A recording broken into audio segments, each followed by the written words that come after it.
Shoutout sa mga solid nating ka-teammate na sila Cats, Ronald Berbasidad, Teresita Valencia, Vonaite, and Marlon Okeya. Hinebra, Chinese ang magiging import kapalit ni Brownlee. At Terence Romeo, may patutsada sa bago nilang teammate na si Kit Jimenez. So yan nga ang mga dapat nyong malaman. Kaya wag na nga nating patagalin pa. Tara at atin ang talakayin agad yan. Noon pa lang, marami na ang nagkukumpara na may pagkakapareho kay Terence Romeo at sa laro nitong si Kit Jimenez aka T-Rex. Si Terence Romeo ay kilalang iniidolo noon pa nitong si Kit Jimenez, kaya naman maging ang galaw ay may pagkakapareho. Sa pagdating ni Kit Jimenez sa SMB, marami agad ang napabilib nito sa ensayo pa lang maging ang management ng San Miguel Beer. Kaya naman nabigyan nito ng magandang kontrata or deal sa kampo.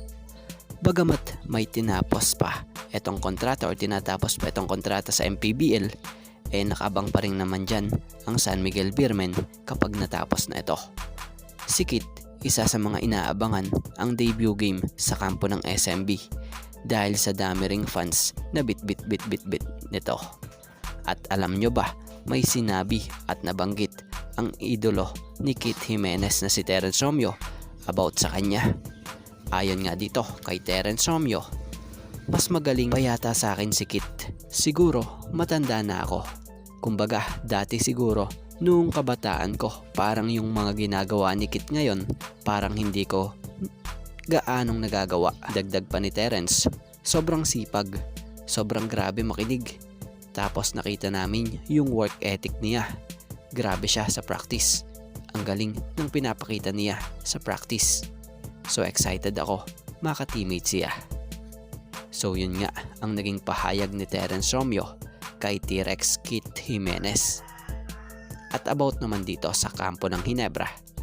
So alam nyo bang sa paghahanap kamakailan ng import na ipapalit muna kay Brownlee para sa 2023-24 PBA Commissioner's Cup ay pabiro nga pong binitawan ni Boss Al na baka nga raw pwede dun kumuha sa tinalo natin para di masyadong mabigat sa kanila. So common sense na lang para sa tingin natin or opinion natin, Chinese player na lang raw itong ipalit kay Brownlee para di masyadong mabigat sa kanila. So seryoso tayo.